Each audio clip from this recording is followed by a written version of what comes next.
ang mga kwento ng pag-ibig, kwento ng buhay at kwento ng pag-asa dito sa Barangay Love Stories. Love Stories.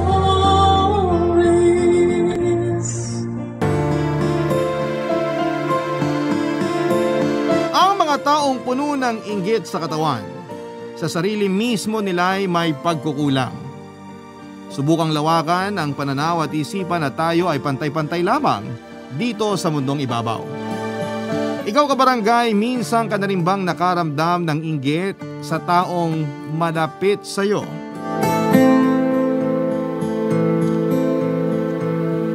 Dear Papa Dudut, mapagpalang araw sa iyo at sa lahat ng mga nakatutok ngayon sa Barangay Love Stories. Ako po si Miriam, 36 years old na sa kasalukuyan at taga Santa Cruz, Laguna. Nung nangyari po ang kwento ko. Ang kwentong ibabahagi ko po sa inyo ay tungkol sa amin ng kapatid ko na mula pagkabata ay hindi ko na talaga nakakasundo. Tawagin niyo na lamang siya sa pangalang Mean. Mas bata siya sa akin ng 2 taon. Dahil 2 lang naman kaming magkapatid ni Mean, bukod sa ama ay ang isa't isa na lamang ang masasandalan namin dahil ulila na kami sa ina. Si tatay na lamang ang magulang na meron kami. Namatay sa panganganak kay Mean si nanay kaya pareho kaming lumaki na makiama. Si tatay ang mag-isang nagtaguyod sa pag-aaral namin. May sariling jeep siya na pamasada at doon niya kinukuha lahat ng mga panggasto sa bahay at sa pag-aaral naming magkapatid. Mabuti na lamang at pareho kaming nakakuha ng scholarship sa college. Noong 2 na kaming nag-aaral ay nahirapan na rin si tatay. Kaya naman nag-part-time job din ako para sa pamasahe ko at iba pang mga gastusin sa eskwelahan. Nagbabaon na lamang ako ng pagkain para hindi ko na kailangan pang bumili. Si Mea naman ay ayaw niyang mag-part-time job noon dahil mahati raw ang oras niya sa pag-aaral at sa pagtatrabaho. Consistent Dean's Lister kasi ang kapatid kong yon mula sa unang taon pa lamang niya sa kolehiyo. Bilang panganay, ako na lamang ang nagsakripisyo para hindi na masyadong mahirapan ang kapatid ko. Nagsimula yung pag-aaway naming dalawa noong palagi akong napupuri ni tatay dahil matataas pa rin ang grades ko kahit na isinasabay ko ang pagtatrabaho. Minsan ako na rin ang sumasagot sa kuryente at tubig sa bahay para mas maibigay ni tatay ang pangangailangan ni Mean sa school. Pero hindi ko naman akalain na hindi pala maganda ang magiging dating noon sa kanya. May mga pagkakataon naman na pinakikisamahan namin ng maayos ang isa't isa. Lalo na kung kaharap si tatay. Pero kahit noong nagkatrabaho na kami, parang lahat na lang ng gawin ko ay iba ang dating sa kapatid ko, Papa Dudut.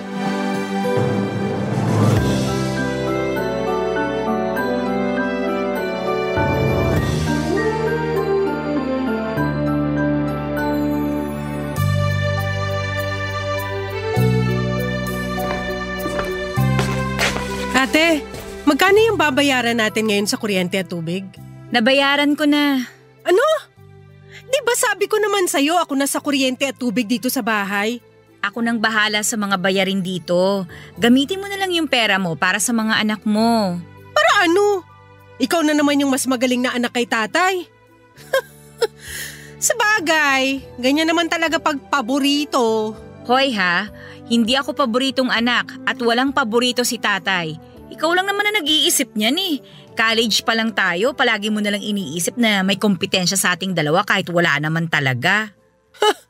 Siyempre hindi mo maiisip yan kung gustong gusto ka ni tatay.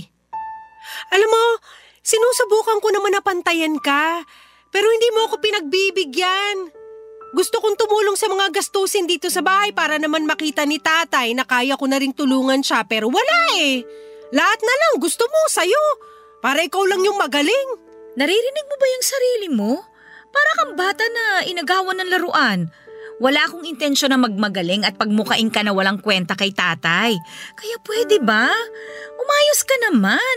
Hindi yung palagi mo nalang minamasama yung ginagawa ko. Paano ko hindi magkakaganito ay napakayabang mo? Ano? At kailan naman ako nagyabang sa'yo? Yan! Yan mismong ginagawa mo, hindi pagyayabang yan. Pinamumukha mo na mas malaki sweldo mo kaya hindi mo na kailangan yung kakarampot na tulong na may bibigay ko.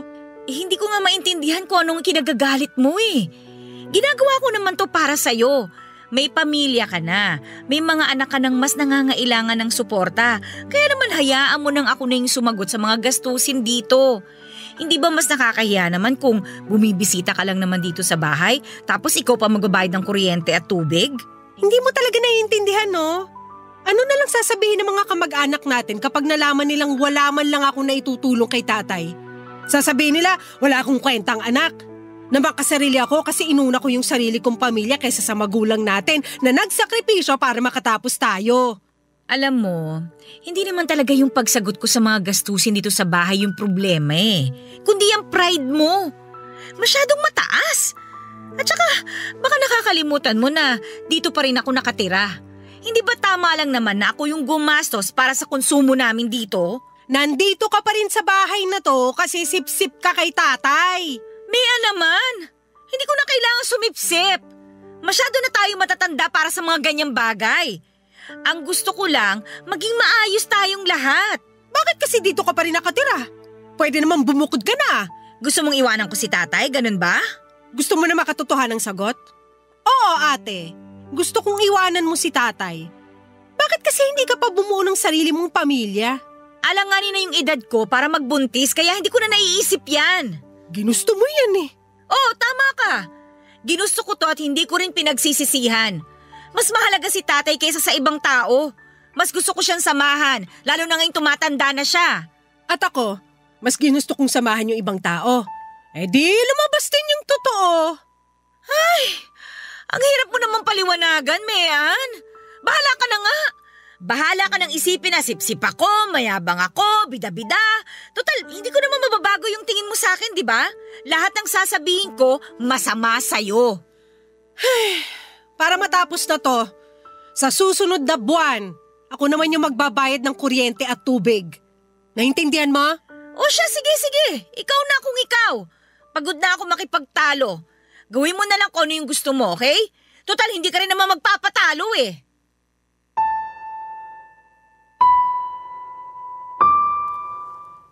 Papa Dudut, ganon palagi ang nangyayari sa aming magkapatid.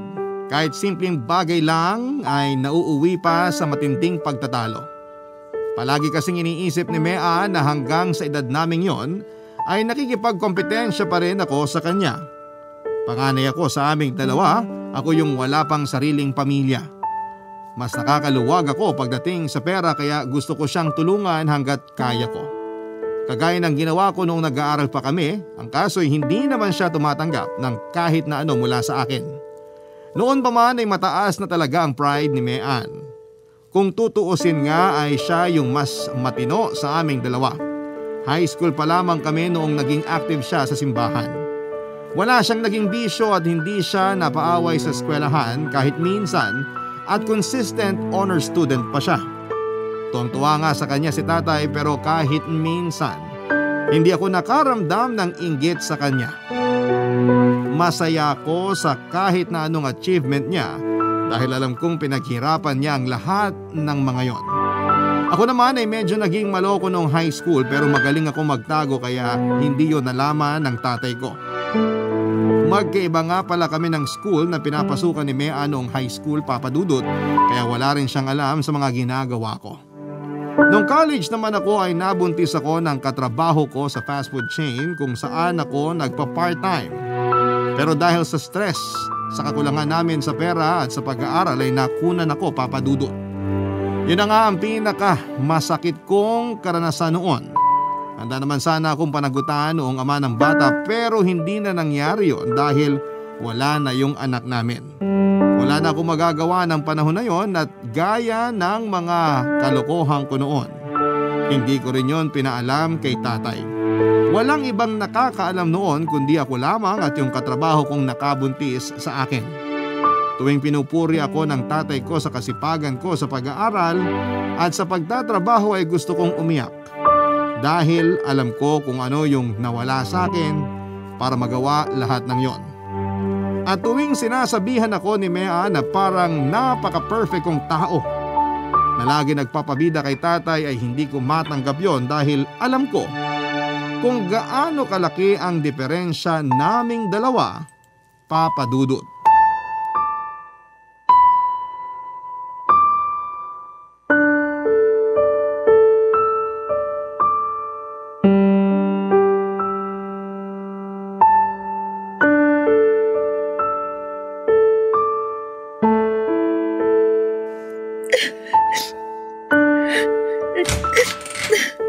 Nak? Tay! Pasensya ka na kung pumasok na ako dito sa kwarto mo. Nakabukas kasi yung pinto tapos narinig ko pa na umiiyak ka. May problema ka ba? Wala po. Hindi ko lang po napigilan maging emosyonal doon sa pinanood ko kanina. Dahil ba talaga sa pinanood mo o dahil sa kapatid mo? Ay, kailan pa ba kasi kayo magkakasundo ni Mean? Kada punta niya rito, palagi na lang kayo nagtatalo. Ano na naman bang ikinagalit ni Mean? Hayaan niyo na po yun, Tay. Intindihin na lang po natin siya. Ayan ka na naman sa intindihin na yan. Kaya namimihasa yung kapatid mo na sinasagot-sagot ka kasi hinahayaan mo lang eh. Tay, kahit ano pa pong sabihin ko sa kanya, sasagot at sasagot pa rin naman siya eh. Ay, pero ano na nga yung pinagtalunan nyo? Tungkol po sa bayarin natin dito sa bahay. Ano namang problema sa bayarin? Masyado ba siyang nalalakihan? Hindi na naman niya kailangang makihati sa mga bayarin natin kasi hindi na siya dito nakatira. Yun naman po yung sinabi ko sa kanya. Pero ayaw niyang pumayag eh. Nagbumukha akong nagmamagaling at sip-sip sa inyo. Ay, hayaan mo't kakausapin ko siya. Ay nako, wag na Tay. Lalo lang sasama yung loob nun sa akin. Iisipin pa niya na nagsusumbong ako sa inyo. Ano bang pwede kong gawin para magkasundo kayong magkapatid? Wala po. Tsaka, hindi na rin po ako umaasa na magkakasundo pa kami. Kung pwede nga lang na gawin ko na lang lahat ng gusto niya, gagawin ko yon para magkasundo kami, Tay. Pero, iba kasi yung gusto niya eh. Gusto niya iwanan ko na kayo rito. Ano? Sinabi yan ng kapatid mo? Ewan ko nga ba, pero baka sinabi niya lang yun para mag-asawa na ako tsaka hindi naman laging nakadikit ako sa inyo. Yun naman pala eh. May punto rin naman yung kapatid mo. Tumatanda ka na. Wala ka ba talagang balak mag-asawa? Tay naman eh. Huwag na nga po niyo akong tanungin ng mga ganyan. Sus, hanggang kailan mo ba iiwasan yung tanong ko? Hanggang sa hindi niyo na po itanong sa akin, Tay. Ganyan ka ng ganyan eh. Naunahan ka pa nung kapatid mo. Ayaw mo bang magkaanak? Meron na nga po sana eh. Ha? Anong ibig mong sabihin? Ha? Hindi. Ang ibig ko pong sabihin, Tay, meron na po sana kung nagka-boyfriend ako kagad. Kasi, di ba nga po, medyo alanganin na ngayon kung magbubuntis pa ako. Kala ko may hindi ka sinasabi sa akin eh. Basta, anak, ayos lang naman sa akin kung hindi mo sasabihin kung magkaroon ka man ng boyfriend. Pwede rin namang sorpresahin mo na lang ako ng apo. Tay talaga oh. Ang dami niyo ng apong-apo kay Mean. Nakukulangan pa po ba kayo ron? Iba pa rin yung sayo mismo. Tsaka gusto kong masubaybayan yung paglaki ng isa pang Miriam dito sa pamilya natin. Kita mo naman yung mga anak ni Mean. Puro mga barako. Ayaw niyo ba nun? Makakasundo mo kagad sila paglaki nila. Ay basta, bigyan mo ako ng babaeng apo. Makahiling naman po kayo dyan, Tay. Parang papasok lang ako sa CR tapos paglabas ko may anak na kagad. Alam niyo ba ang sagot ko dyan, Tay? Saka na.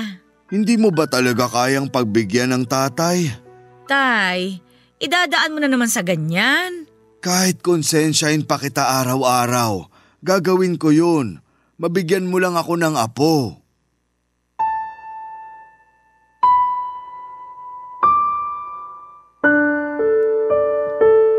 Papadudot na pressure ako sa sinabing yon ni tatay. Tama rin naman ang mga sinabi niya na naunahan pa ako ng kapatid ko. Pero kahit gustuhin ko ay bigla na lamang akong nakakaramdam ng takot minsan. Hindi naman kasi talaga yung pag-aasawa ang kinakatakutan ko, kundi yung pagbubuntis mismo. Nakunan ako sa unang pagbubuntis ko at hindi ko yon makakalimutan. Kapag naiiwan akong mag-isa sa bahay ay natutulala na lamang ako habang ini-imagine kung gaano na sana kalaki yung anak ko kung nabuhay lamang siya. Hindi ko lang inaasahan yung pagbubuntis ko noon pero ni minsan ay hindi pumasok sa isipan ko na ipalaglag yung bata. Papa Dudut, noong mga sumunod na buwan ay biglang nagkaproblema ang kapatid ko na si Mean. Nahuli niya kasi ng bababae yung asawa niya kaya naghiwalay na sila. Sa kagustuhan niyang makalayo muna sa asawa niya ay lumipat muna siya sa bahay namin kasama ang dalawa niyang anak, Papa Dudut. Sa muling pagsasama namin ni Mean sa isang bubong, may nalaman ako mula sa kapatid ko. Barangay Love Stories. Barangay Love Stories. Papa Dudut, bago hiwalayan ang asawa si Mean ay nabuntis na naman pala siya nito. Sa sobrang galit niya ay nag-decide siya na ipalaglag na lamang yung bata na mahigpit naman naming tinutulan. Naintindihan ko naman siya kung bakit niya gustong gawin ang bagay na yon. Kapag lumaki na kasi ang tiyan niya ay mapipilitan na siyang huminto muna sa pagtatrabaho. Iisipin na naman niya na wala siyang silbi sa bahay at ako na naman ang bida dahil ako muna ang sasalo sa mga gastusin. Sinubukan ni Mean na makipagbalikan sa asawa niya pero hindi na ito pumayag. Nangako na lamang ito ng suporta para sa mga anak nila at sa batang ipinagbubuntis niya pero wala na itong balak na ayusin pa ang relasyon nilang dalawa, Papa Dudut. Galit na galit ako noon sa ginawa ng bayaw ko pero hindi ko naman po ito pwedeng pigilan sa pagsuporta sa mga bata dahil ayaw na ni Mean na makipag-usap sa asawa niya ay sa akin na lamang pinapadala ang pera. Ang kaso, sa unang 3 buwan lamang nagpadala ang bayaw ko at ng mga sumunod na buwan ay nagsimula na itong pumalya. Kaya naman ako na ang sumagot sa pambaon ng mga pamangkin ko at sa ibang mga gastusin nila sa eskwela. Hindi ko na lang yon ipinaalam kay Mean dahil alam ko na magagalit lamang siya, Papa Dudut.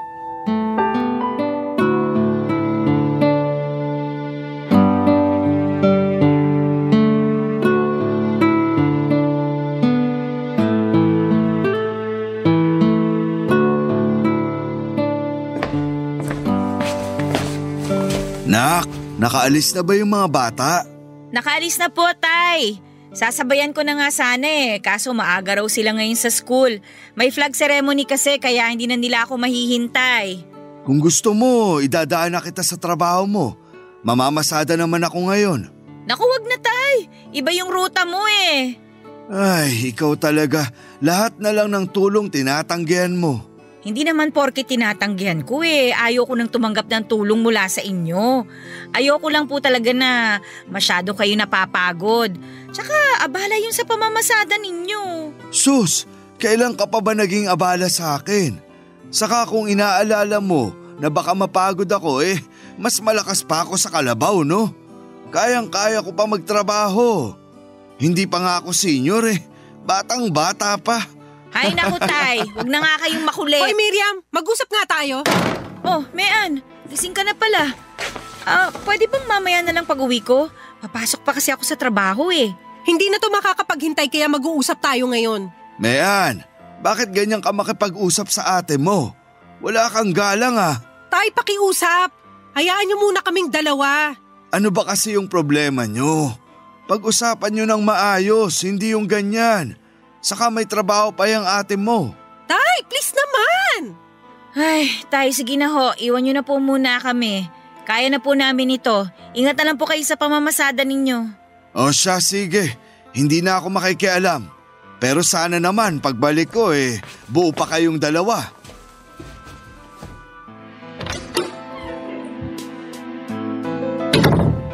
Nakaalis na si tatay, kaya huwag ka na magpanggap. Ano bang sinasabi mo? Kailan pa hindi nagpapadala ng pera yung ama ng mga bata? Ay, nung nakaraang buwan pa. Nung nakaraang buwan pa pala tapos hindi mo man lang sinasabi sa akin? Ganun ba talaga kahirap yon? O gusto mo na naman magmalaki sa amin? Pwede ba, Mean? Bakit? Hindi ba totoo? Malamang sinabi mo na naman kay tatay na ikaw yung sumasalo sa pambaon ng mga bata para ikaw na naman yung mabuting anak. Grabe ka naman, ate! Sana sinabi mo na lang yung totoo para nagawan ko pa ng paraan. Wala pang alam si tatay kaya wag mo siyang isali sa usapan. Pero bakit kailangan mo pa itago sa akin yon? Kasi alam ko na ganyan yung magiging reaksyon mo eh. Alam ko na hindi ka tatanggap ng tulong mula sa akin. Mas gugustuhin mo pa na mangutang sa iba kaysa tanggapin yung tulong ko. Ganun kahirap yung sitwasyon, kaya hindi ko sinabi sa'yo. Magkano na yung nagastos mo? Kwentahin mo lahat at ibabalik ko sa'yo. Wag na. Kailangan mo ng pera para sa panganganak mo. May pera pa ako, ate. Kaya ko pang suportahan ng mga anak ko. Alam mo, hindi na talaga kita maintindihan. Gaano ba kahirap intindihin na ayoko magkaroon ng utang na loob sa'yo, ha? Kung gusto mo makatulong, pues lumayo-layo ka sa akin. Huwag ka makikialam sa buhay ko at sa mga anak ko. Ganun lang kasimple. Kapatid mo pa rin ako.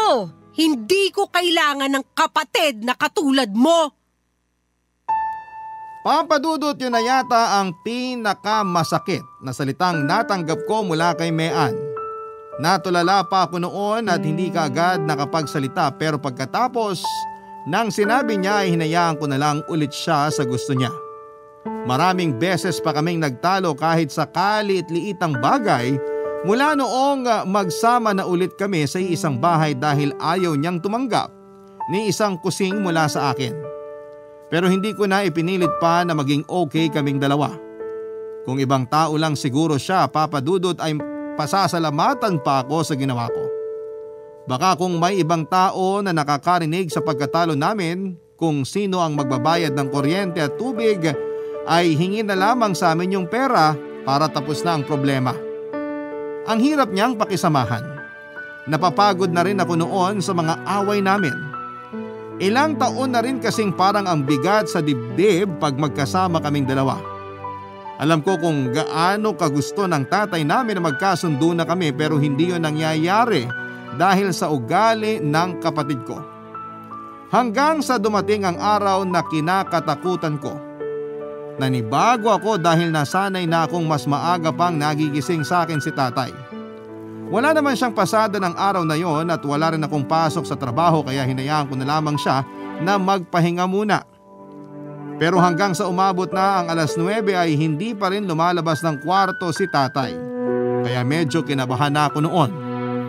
Ilang beses pa akong kumatok sa pintuan ng kwarto niya pero hindi talaga siya sumasagot, kaya naman napilitan na akong pumasok. At doon ko na nga po nakita ang tatay namin na payapang nakahiga sa kama niya pero wala na siyang buhay, Papa Dudut.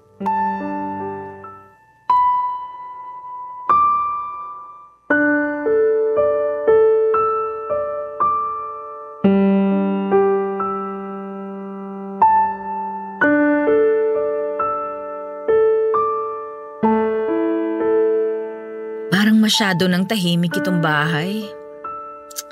Namimiss ko na kagad si tatay. Pwede mo naman siyang sundan kung gusto mo. Mea naman, hanggang ngayon ba hindi ka pa rin tapos dyan sa pagiging immature mo? Wow, nagsalita yung perfect daughter. Sige, ikaw na yung mature. Ikaw na yung mas matino at ikaw na yung mas successful sa ating dalawa. Pero sorry wala na kasi yung taong pagmamalakihan mo. Hindi ka na makakasipsip kasi wala na. Sumusobra ka na!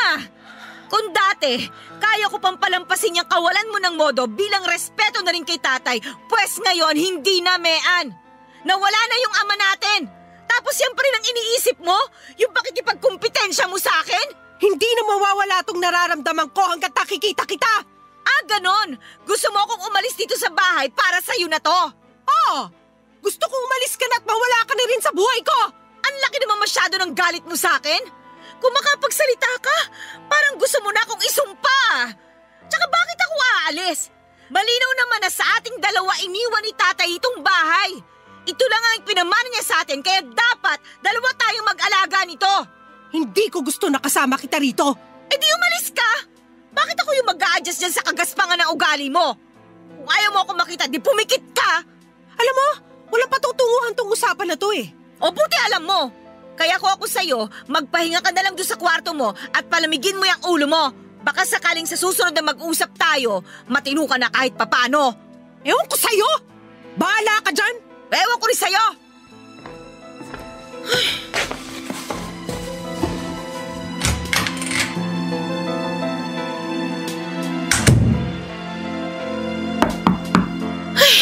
Sino naman kaya tong kumakatok na to? Sandali lang! Sino po? Paulo? Magandang araw, Miriam. Dito ka pa rin pala nakatira. Oo. Pero anong ginagawa mo dito? Nabalitaan ko kasi yung nangyari sa tatay mo. Ang kaso, huli na nung malaman ko kaya hindi ako nakapunta ng libing. Ayos lang yun. Halika, pasok ka. Salamat. Maupo ka muna, ipagtitimpla kita ng kape. Naku, hindi na. Wag na. Okay lang ako. Naparito lang talaga ako para kumustahin ka. Buti naalala mo pa ako. Ang tagal na rin nun ah. Paano naman kita makakalimutan? May pinagsamahan din naman tayo noon kahit papaano. Sa bagay. Saan ka na nga pala nagtatrabaho ngayon? Sa Maynila na ako. Ikaw, balita ko, maganda na rin trabaho mo. Ay, nga pala. May asawa ka na ba? Bago ko sagutin yan, gusto ko munang malaman kung paano mo nalaman yung nangyari sa tatay ko. Hinanap kasi kita sa Facebook tapos nabasa ko yung tungkol dun sa nangyari sa tatay mo. Naisip ko na puntahan ka. Oo. Nakapublic nga pala yung post ko na yon. So, pwede mo na bang sagutin yung tanong ko sa'yo? Wala pa ako asawa. Wala rin akong boyfriend. Parang wala na nga akong balak na magkaroon eh. Bakit naman wala? Sa ganda mong yan? Nako, masyado na yata akong matanda para sa mga ganyang bagay. Bakit mo naman naisip yan? Sino naman may sabi sa'yo masyado ka ng matanda? Sa pagkakaalam ko, pareho lang tayong 35 pa lang. Hindi naman masama kung susubukan pa rin natin.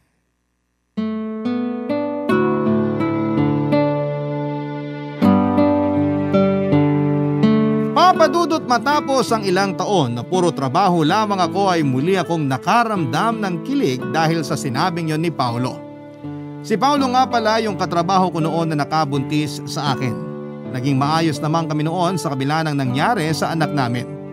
Hindi siya nagalit sa akin at hindi rin niya ako sinisi. Pero ako na mismo ang umiwas noon sa kanya dahil na rin sa hiyang nararamdaman ko. Nung makagraduate nga ako at magkatrabaho ay wala na akong naging balita sa kanya. Hindi na rin kasi kami nagkausap ang muli. Sa mahabang kwentuhan naming dalawa ay nalaman ko na nagka-girlfriend na rin daw siya noon. Kaya hindi na niya ako kinulit pa. 3 na ang naging girlfriend niya pero hindi rin naman daw nagtagal ang mga yon. Ang sabi niya gusto na raw niyang magkaanak. Pero lahat ng nakakarelasyon niya ay iniiwasan niyo na mangyari. Nalaman ko rin na umuwi siya ng probinsya para magbakasyon ng 1 linggo kaya may ilang araw pa siya bago bumalik sa trabaho niya sa Maynila. Doon na niya ako in-invite na mamasyal at kumain sa labas ng kaming dalawa lamang. Ewan ko ba pero iba ang ipinapakita niya sa akin ng panahong yon. Ayoko lang mag-assume papadudot pero sa tingin ko noon ay may balak siyang makipagmabutihan sa akin ng mga panahong yon, papadudot. Barangay Love Stories. Barangay Love Stories. Papadudot, masaya ako sa muling pagkikita namin ni Paulo. Pero parang mas naging masaya ako sa nalamang wala pa siyang asawa at wala rin siyang girlfriend ng time na yon, papadudot. Sinubukan ko lang kontrolin ang nararamdaman ko pero naroon pa rin yung pakiramdam na umaasa ako na manliligaw nga siya. Hindi naman naging kami noong nabuntis niya ako kaya kung sakaling liligawan niya ako ay yun ang unang pagkakataon na magkakaroon kami ng relasyon. Sa dami na napagkwentuhan namin ay hindi rin namin naiwasan, papadudot, na mapag-usapan yung tungkol sa mga nangyari sa baby namin. Hindi ko naman napigilang maging emosyonal. Dahil tuwing napag-uusapan talaga yon ay bumabalik yung sakit na nararamdaman ko. Hindi ko alam na hanggang sa pagkakataon na yon ay nakakaramdam pa rin ako ng panghihinayang. Maging si Paulo. At madalas pa rin naaalala yung sanay magiging anak namin tuwing nakakakita siya ng mga batang naglalaro. Pero ang hindi ko alam ay habang pinag-uusapan namin yon ay lihim palang nakikinig ang kapatid kong si Mean. Papa Dudut.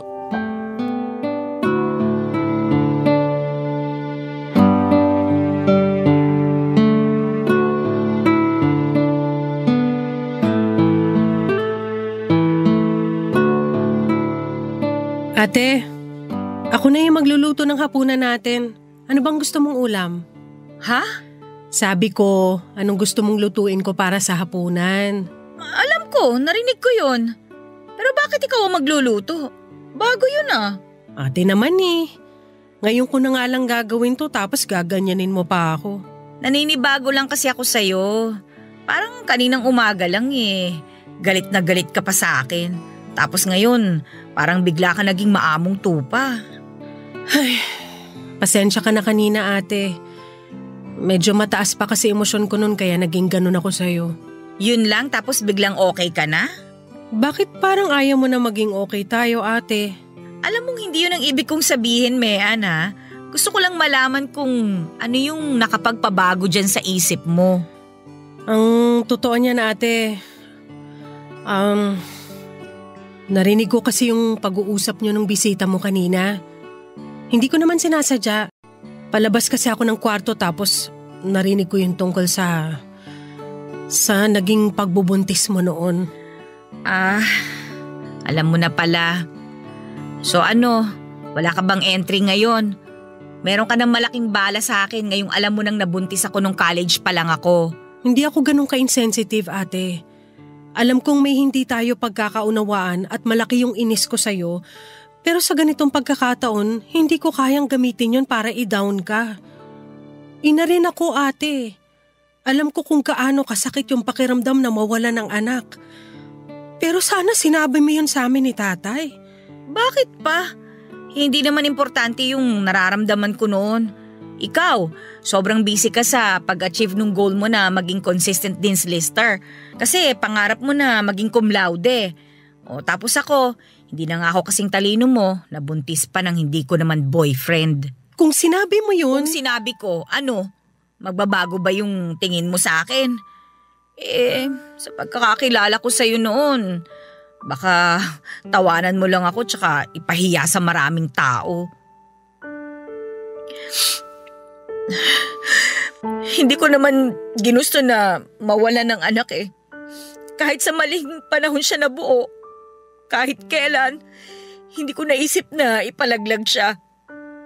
Gusto ko siyang panindigan, palakihin na ng isang mabuting bata. Pero paano ko pa gagawin yun, di ba? Sa sobrang pag-iisip ko sa mga problema ko, nawala siya sa akin. Ate, sorry. Sorry kung ganun yung naiparamdam ko sa'yo noon. Pero hayaan mo na yun. Tapos na yun eh. Hindi ko na rin naman may babalik yung buhay ng anak ko. Kaya ang ginawa ko na lang, yun, nagpatuloy ako sa buhay ko. Kahit na may mabigat akong dinadala sa dibdib ko. Ate, sorry talaga. Sorry. Hindi ko alam. Hindi ko alam na ganun kasakit yung nangyari sa'yo. Nawalan ka na ng anak tapos palagi pa kitang inaaway at inaakusahan ng kung ano-ano. Napakasama akong kapatid sa'yo. Sorry, ate. Kalimutan na natin yun, Mean. Wala na si tatay kaya sana magkasundo na tayo. Hindi pa naman huli ang lahat sa atin eh. Mangyayari yun kung patatawarin mo na ako, ate. Ang drama naman natin ngayon. Parang hindi tayo to ah. Tsaka ang bait-bait mo na.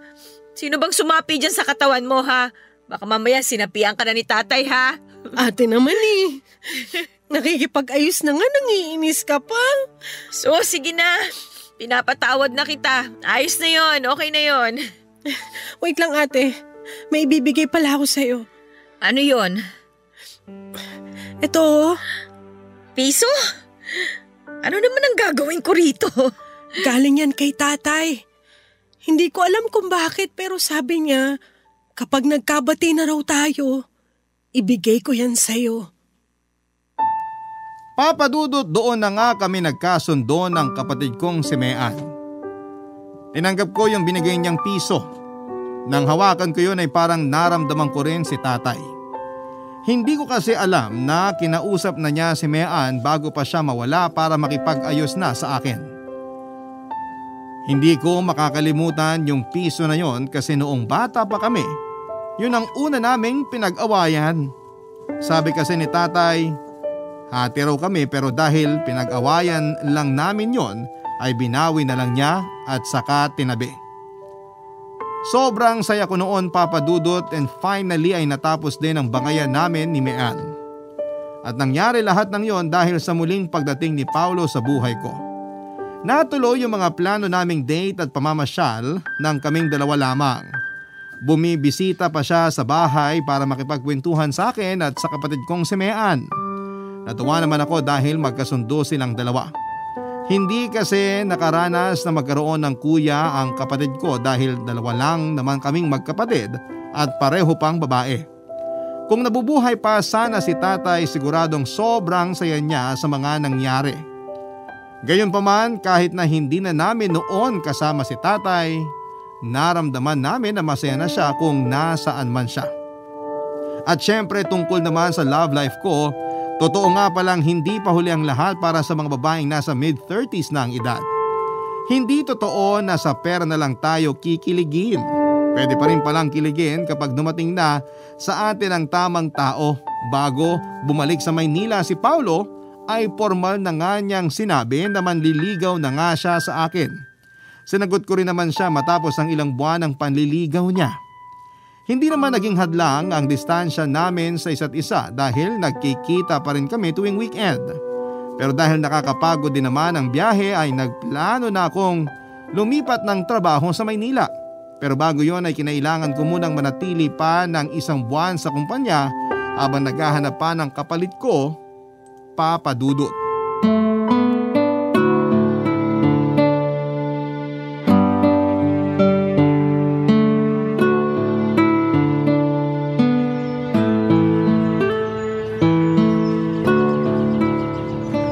Ano namang naisipan mo at dinala mo ako dito sa park? Wala lang. Anong wala lang? Excited ka pa nga kanina nung pinapunta mo ako rito. Hindi ba pwedeng gusto ko lang magpahangin dito? Tsaka ang saya kaya panoorin ng mga pamilyang namamasyal, oh. Nakaka-inspire tuloy magkaanak. Ano? Hoy, umayos ka nga. Bakit? Hanggang ngayon ba ayaw mo pa rin?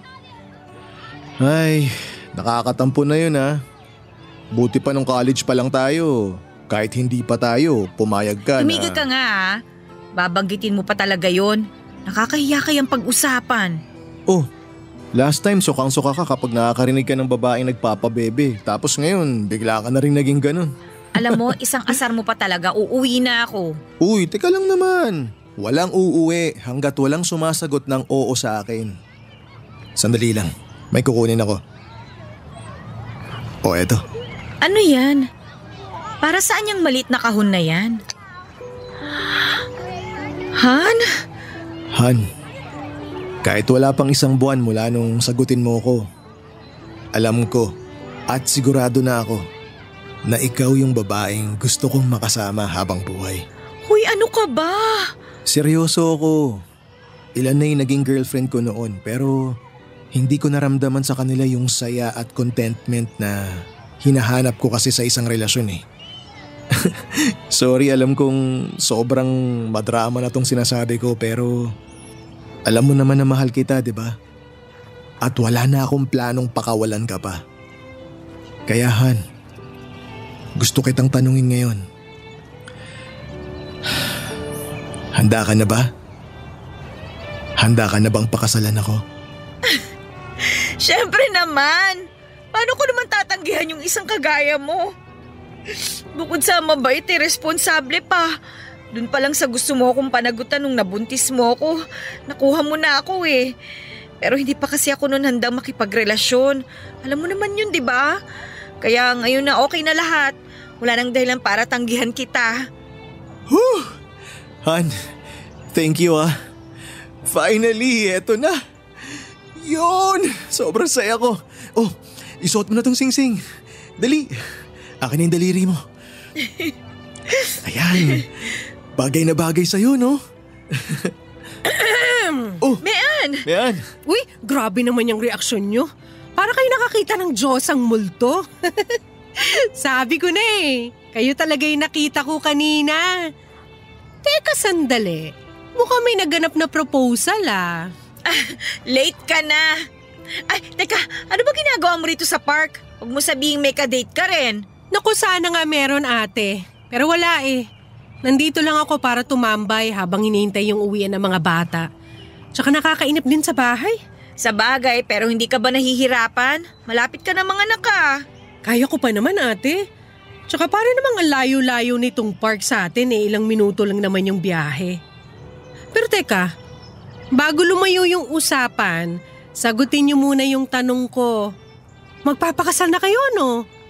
Hindi ko lang narinig lahat ng sinabi nitong si Kuya Paulo pero sa huling narinig ko, mukhang nag-propose na nga sa'yo. Hay nako, bumait ka nga pero naging chismosa ka naman. Tingnan mo to, huwag ka namang ganyan sa kapatid mo. Pero sige, ako na ang sasagot sa tanong ni Mean. Oo, ikakasal na kami ng ate mo. Pero pag-uusapan pa namin kung kailan. Wow! Congrats! Happy ako para sa inyong dalawa. Totoo yan ha. Hindi ko kayo chinacharot. Kaya kapag magpaplano na kayo para sa kasal nyo, sali nyo ko. Ano ka ba? Siyempre naman kasama ka. Wala nang kailangan pagdebatihan pa. Tsaka kahit na mas matanda tong ate mo sa'yo, mas nauna ka namang ikasal sa kanya.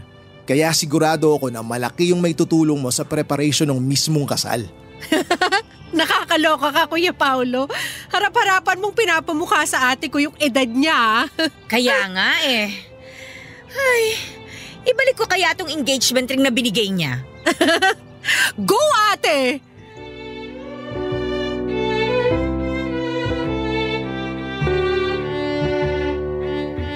Papa Dudut, halos wala na nga po akong mahiling ng mga sandaling yon sa sobrang saya ko. Tinanggap ko ang alok ni Paulo na kasal, hindi lang dahil sa edad ko kundi dahil sigurado na akong siyang gusto kong makasama sa panghabang buhay. Inisip ko noon na wala namang masama kaya tataya ako sa kanya. Sa ngayon Papa Dudut ay kasal na kami ni Paulo at sobrang saya ko nga po dahil 3 buwan na akong buntis. Dahil nga sa medyo masela ng pagbubuntis ko ay hindi na muna ako pinagtrabaho ng asawa ko. Si Mea naman ay nakapanganak na siya at kumuha na lamang ng tagapag-alaga sa bata para makabalik na siya sa trabaho. Mula nung ikasal kami ni Paulo ay dito na kami tumira sa Makati dahil nandito ang trabaho niya. Ipinagpaubaya ko na kay Mean yung bahay na iniwan sa amin ni tatay dahil alam ko na mas kailangan niya yon. Pero palagi niya akong kinukulit na umuwi naman doon kahit paminsan-minsan lang. Kaya naman nangako ako sa kanya na kapag nakapanganak na ako ay buwan-buwan kaming bibisita sa kanya. Hanggang dito na lamang po ang aking kwento, Papa Dudut, at maraming salamat po sa lahat ng bumubuo ng Barangay LS. Patuloy ko pa rin pong susuportahan ang inyong programa. Sana po ay mas marami pa kayong kwento na maibahagi sa amin. Ang inyo pong forever kapuso at kabarangay, Miriam. Nagustuhan ng iyong napakinggan? Ituloy yan via live stream sa www.gmanetwork.com/radio.